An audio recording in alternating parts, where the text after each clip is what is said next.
දැන් අපි කතා කරන්න යන්නේ අපේ ඩයග්‍රම්ස් ටික ගැන. එතකොට අපි උදාහරණයකට ගන්නේ බැංක් ATM සිස්ටම් එකක්. දැන් මේ ATM සිස්ටම් එකේ use case diagram එක එහෙම නැත්නම් මේකේ interaction model එක use case diagram එක මම ඇඳලා තියෙනවා. එතකොට දැන් මේ use case diagram එකේ user කෙනෙක් විදියට එහෙම නැත්නම් actor කෙනෙක් විදියට ඉන්නවා customer directly කරන functions එහෙම නැත්නම් use cases හතරක් තියෙනවා. ඒ තමයි deposit, withdraw, check balance and transfer. සාමාන්‍යයෙන් ATM එකකින් ඕනම user කෙනෙක් කරන functions ටික. withdraw function එකේ include function එකක් විදිහට තියෙන update balance ඒ වගේම deposit එකේදී deposit එකක් කරත් withdraw එකක් කරත් අනිවාර්යෙන් අවසානයේ balance එක update වෙන්න එපා. ඒක common operation එකක්. ඒක නිසා මේ දෙකම include ඒ දෙකේ ඉඳන්ම deposit and withdraw දෙකේ ඉඳන්ම අප්ඩේට් බැලන්ස් කියන එක ඉන්ක්ලූඩ් ඔපරේෂන් එකක් විදිහට දක්වලා තියෙනවා. ඩිපොසිට් කරනකොට සමහර වෙලාවට බෝනස් එකක් කැල්කියුලේට් කරනවා ඩිපොසිට් කරන amount එක අනුව. එතකොට ඒක ඔප්ෂනල් බිහේවියර් එකක්. ඒක හින්දා තමයි ඒක එක්ස්ටෙන්ස් රිලේෂන්ෂිප් එකක් විදිහට මේ විදිහට දාලා තියෙන්නේ. ඒක ඔප්ෂනල් බිහේවියර් එකක්. එතකොට මේ ඩිපොසිට් කියන ෆන්ක්ෂන් එක කම්ප්ලෙක්ස් ෆන්ක්ෂන් එකක්. ඒක ඇතුලේ තියෙන සබ් ෆන්ක්ෂන් එකක් විදිහට මේක ඔප්ෂනලි වැඩ කරනවා. ඒකයි එක්ස්ටෙන්ඩ් කියලා දාලා තියෙන්නේ. ඉන්ක්ලූඩ් කියන්නේ ඒක ඔප්ෂනල් නෙමෙයි ඒක මැන්ඩටරි බිහේවියර් එකක් ඉන්ක්ලූඩ් කියන්නේ. එතකොට විත්ඩ්‍රෝ කරත් ඩිපොසිට් කරත් අනිවාර්යෙන් ඊළඟට බැලන්ස් එක අප්ඩේට් වෙනවා.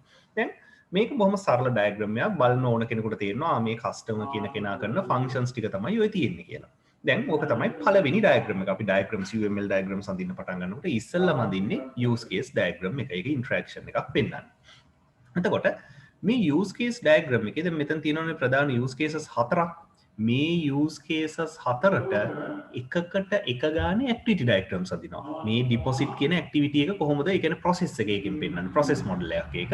ඒ කියන්නේ process perspective තමයි activity diagram එකේ පෙන්නන්නේ. එතකොට activity diagram එකක් වෙනම deposit වලට අදිනවා, withdraw වලට අදිනවා, check balance වලට අදිනවා and transfer වලට අදිනවා. දැන් උදාහරණයක් විදිහට අපි බලමු withdraw කියන use case එකට නැත්නම් ඒ function එකට ඇඳපු activity diagram එක. මෙන්න තියෙනවා withdraw කියන activity එකට ඇඳපු activity diagram එක. දැන් මේ activity diagram එකේ ඉස්සල්ලා මේක පටන් ගන්න operation එක පටන් ගන්න කොතනින්ද input pin කියන එක. මේ තියෙන input pin කියන process එක. ඒක rounded rectangle එකක් විදිහට පෙන්නනවා. ඊට පස්සේ check pin. input කරපු pin එක check කරනවා.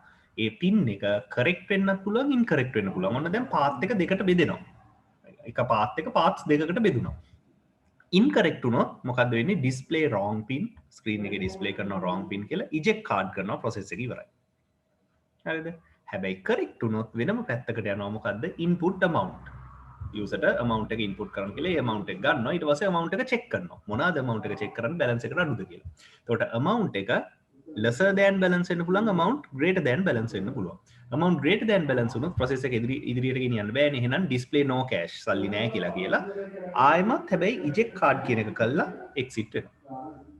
හැබැයි amount එක balance එකට වැඩි අඩු වුණොත් මොකද්ද වෙන්නේ? withdraw cash එළියට දෙනවා ATM machine එකෙන්. ඊට පස්සේ update balance. අන්න එතකොට තමයි balance එක update කරන්නේ. ඊට පස්සේ successful කියලා screen එකේ display කළා. නැවතත් eject card කළා එළියට දානවා. දැක්කනේ දැන් මේ withdraw cash කියන process එක සිද්ධ වෙන විදිහ in detail තමයි activity diagram එකේ තියෙන්නේ. එතකොට මේ activity diagram එක බැලුවම ඕන කෙනෙකුට පේනවා මේ කොහොමද cash withdraw වෙන්නේ step by step වෙන්නේ මොනවාද අතරමඟ තියෙන conditions. මේකේ conditions දෙකක් තියෙනවා අතරමැද. දැක්කද?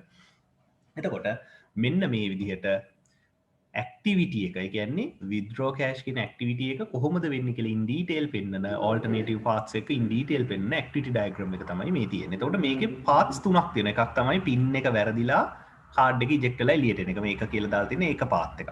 දෙවෙනි path එක මොකද්ද? pin එක හරි හැබැයි amount එක වැරදි. ඒ කියන්නේ amount එක නෑ balance එක විදිහට ඒක මෙතනින් ඉවර වෙනවා. තුන්වෙනි එක මොකද්ද? pin එකත් හරි amount එකත් හරි cash එළියට ඇවිල්ලා process එක complete වෙනවා. අන්න ඒ වගේ මේකේ paths alternative paths තුනක් තියෙනවා. ඔය එක alternative path එකකට එක ගානේ sequence diagrams තුනක් අපිට අඳින්න පුළුවන්. හරිද? එතකොට දැන් බලන්න කොහොමද සිද්ධ වුනේ?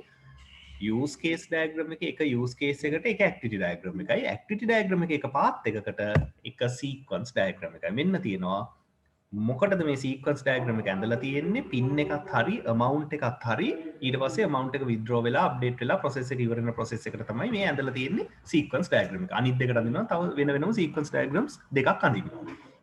දැන් මෙතන බලන්න customer කියන user ඉන්නවා. ඊට පස්සේ ATM interface එක. මේ තියෙන boundary class එක ATM interface එක තියෙනවා. ඊට පස්සේ ATM එක තියෙනවා account කියන class එක තියෙනවා.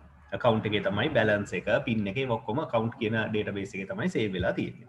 එතකොට මොකද්ද ඉස්සෙල්ලාම user කරන්නේ card එක insert කරනවා. ඒක අර ATM මොකද activity diagram එකේ පෙන්නලා නැහැ අපිට ඕන එක උඩින් දාන්න පුළුවන්. නමුත් මෙන්න card එක enter කරනවා ඉස්සෙල්ලා. එතකොට ATM interface එකට enter කරන්නේ. ඊට පස්සේ ATM interface එකේ මොකද්ද කරන්නේ process card කියන function එක call කරනවා. ඒ process card කියන function එක තියෙන ATM කියන class එකේ. හරිද? process card කියන function එක call කරනවා. එතකොට එයා card එක process කරලා card එක හරි කියලා දෙනවා. දැන් අපිට මේක හරි වැරදි දෙපැත්තක් පෙන්වන්න බෑ. එක පැත්තක් විතරයි පෙන්වන්නේ. දැන් අපි මේ පෙන්වන්නේ card එක pin එකේ ඔක්කොම හරි amount එකත් හරි ලස්සනට withdraw වෙලා එළියට එන path එක. එතකොට card එක හරි කියලා එනවා. ඊට පස්සේ මොකද කරන්නේ user pin එක enter කරනවා. ඒ pin එකත් process කරනවා. ඒ කියන්නේ pin එක check කරනවා. එතකොට pin එක check කරනකොට ඉස්සල්ලාම මෙයා ඒ කියන්නේ ATM class එකේ මොකද්ද කරන්නේ හතරවෙනි function එක විදිහට check pin format. ඒ කියන්නේ මොකද්ද? ඒ කියන්නේ pin එකේ තියෙන numbers ගාන හරිද length එක ඒ දේවල් check කරන එක තමයි මේක කරන්නේ. එතකොට ඒක එයා විසින් එයාගේම function එකක් call කරනවා. ඊට පස්සේ මොකද්ද කරන්නේ? format එක හරි නම් එයා pin එක හරියට match වෙනවද කියලා බලන්න ඕන. pin එක තියෙන්නේ කොහෙද? account එකේ. එතකොට account class එකේ function එකක් තියෙනවා check pin කියලා. ATM එකේ මොකද්ද කරන්නේ? ඒක call කරනවා. එතකොට account class එකේ මොකක්ද දෙන්නේ? pin එක හරි කියන එක එනවා. ඊට පස්සේ user ට ඒ කියන්නේ ATM එකේ මොකද්ද කරන්නේ? interface එකේ method එකක් call කරනවා enter amount කියලා. එතකොට තමයි amount එක enter කරන්න කියලා text box එක display වෙන්නේ. ඊට පස්සේ user මොකද්ද කරන්නේ? amount එක enter කරනවා. ඊට පස්සේ ඒ amount එක process කරනවා. එතකොට interface එකෙන් call කරනවා ATM කියන class එකේ තියෙන process amount කියන function එක. එහෙම process amount කියන function එක call කරාම එයා ආයෙමත් ඒක pass කරන්න ඕන මොකටද? account එකට balance එකත් එක්ක match වෙනවද? balance එකට වැඩි amount එක අඩුද කියලා. අඩුයි කියලා ආවට පස්සේ ATM එකේ මොකද්ද කරන්නේ? withdraw cash. ඊට පස්සේ මොකද්ද කරන්නේ? එයා display කරනවා message එකක් ATM interface එකට success කියලා. ඊට පස්සේ ATM එකෙන් මොකද්ද කරන්නේ? card එක eject කරනවා. දැක්කද? අනිත් පැති දෙකට අනිත් alternative paths දෙකට අඳිනවා. තව වෙන වෙනම sequence diagrams දෙකක් අඳින්න ඕන. ඔන්න sequence diagram එක. එතකොට මේ තියෙන්නේ මොනවද? system එකේ තියෙන objects නැත්නම් classes. එතකොට system එකේ තියෙන classes පෙන්වන්නේ මෙන්න මේ වගේ class diagram එකෙන්. දැන් මේ පළවෙනි class diagram එක ගත්තොත් customer account කියන class එකත් එක්ක relate වෙනවා. customer has account how many 0 to 1 0 to many. එතකොට customer කෙනෙකුට accounts බිඳුවක් තියෙන්නත් පුළුවන්. accounts many ගන්නක් තියෙන්නත් පුළුවන්. හැබැයි අනිත් පැත්තට ගත්තොත් එහෙම customer ට හැම වෙලාවෙම ඒ කියන්නේ account එකක් හැම වෙලාවම අයිති එක customer කෙනෙකුට. ඒක joint account එකක් නම් එහෙම තියෙනවා. නමුත් basically ගත්තොත් එක account එකක් එක customer කෙනෙකුට තමයි අයිති. ඒ වගේම branch has 0 or more accounts. account has one branch. එතකොට එක account එකක් එක branch එකට තමයි assign වෙලා තියෙන්නේ. හැබැයි එක branch එකක account සෑහෙන ප්‍රමාණයක් තියෙන්න පුළුවන්. නමුත් මේ branch කියන එක අර operation එකට එන්න අවශ්‍යතාවයක් නැහැ. එතනින් අපිට ඇවිල්ලා තිබ්බේ මේ account කියන එක විතරයි. ATM class එක අපිට මෙතන පෙන්වන්න විදිහක් නැහැ. මොකද මේකට කෙලින්ම සම්බන්ධ වෙන්නේ නැහැ. මොකද ඒක process එකක් කරන්න විතරක් සම්බන්ධ වෙන class එකක් හින්දා. ඕකේ මේ තියෙන්නේ අන්න ඒ වගේ system එකේ තියෙන classes එහෙම නැත්නම් objects අතර තියෙන relationship එක තමයි මේකෙන් පෙන්නලා තියෙන්නේ. දැන් ඔය classes අතර තියෙන relationship types තියෙනවා. දැන් මෙතන මේ උඩම එකේ තියෙන්නේ basic නැත්නම් association natural business association එකක් තමයි මේ තියෙන්නේ. එතනින් එහාට ගිහලා දැන් උදාහරණයක් විදිහට vehicle and engine කියන classes දෙක ගත්තොත් ඒ දෙක අතරත් relationship එකක් තියෙනවානේ. one vehicle has one engine. engine has 0 or 1 vehicle. A 0 or 1 කියන්නේ සමහරට engine එක බිම තියනවා වෙන්න පුළුවන්. වාහනයකට හයි කරලා නැහැ. එතකොට දැන් මෙතන මේ දාලා තියෙනවානේ පොඩි diamond එකක් empty diamond එකක්. මේකෙන් කියන්නේ මොකද්ද? hall part relationship එක. hall එක තමයි vehicle, engine එක කියන්නේ ඒකේ part එකක්. ඇත්තනේ engine එක කියන්නේ කාර් එකේ කෑල්ලක්. මේ ඩයමන්ඩ් එක empty වෙලා තියෙනවා කියන එකේ තේරුම මොකද්ද? part එකට පුළුවන් hall object එක නැතුව ඉන්න. ඒ කියන්නේ engine එකට තියෙන්න පුළුවන් කාර් එකක් නැතුව. කඩේ විකුණන්න තියෙන engine අන්න ඒ වගේ. ඊළඟට මෙතන වාහනවල vehicles වල subtypes දෙකක් තමයි මේ car and bus කියන්නේ. එතකොට මේ මොනවාද? specialized vehicles. car and bus කියන්නේ specialized vehicle කියන්නේ generalized car and bus. එතකොට vehicle කියන එකේ subtypes ටික පෙන්වන්නේ මෙන්න මේ generalization relationship එකෙන් කොහොමද පෙන්වන්නේ? super class එක පැත්තට ඊතලයක් යනවා මෙන්න මේ විදිහට ඊතලයක් යනවා super class එක පැත්තට. යට තියෙන ඒවා sub classes. okay. then ඊළඟ relationship type එක ගත්තොත් ඒ තමයි aggregation එකේ strong type එක. මොකද්ද? school has grade 1 or more grade. grade has exactly one school. හැබැයි grade එකකට කවදාවත් බෑනේ ඉස්කෝලයක් නැතුව තියෙන්නේ. අනිවාර්යෙන් ඉස්කෝලයක් තියෙන්න මොන ඉස්කෝලේද ග්‍රේඩ් එක තියෙන්නේ කියලා තියෙනවා. ග්‍රේඩ් එක නිකන් පාරයිනේ ග්‍රේඩ් එකක් නැහැ නේ. ඉස්කෝලයක් නැතු ඉස්කෝල එක තමයි ග්‍රේඩ් එකක් තියෙන්නේ. එතකොට මොකද්ද මෙතනත් hall part relationship එකක් තියෙන්නේ, but part object cannot exist without hall. hall එක නැති වුණොත් මේ ඉස්කෝලේ යහුව ග්‍රේඩ් එකක් නැති වෙලා යනවා එහෙම. අන්න ඒක තමයි මේ aggregation එකේ strong type එක composition relationship කියලා කියන්නේ. දැන් අපි බලමු ස්ටේට් ඩයග්‍රෑම් එකක්. මේක බිහේවියරල් ඩයග්‍රෑම් එකක්. එතකොට දැන් මේ ස්ටේට් ඩයග්‍රෑම් එක ඇඳලා තියෙන්නේ ඔබ්ජෙක්ට්ස් කීපයකට නෙමෙයි එක ඔබ්ජෙක්ට් එකකට. මොකක්ද ඔබ්ජෙක්ට් එක? හොටෙල් රූම් කියන ඔබ්ජෙක්ට් එක.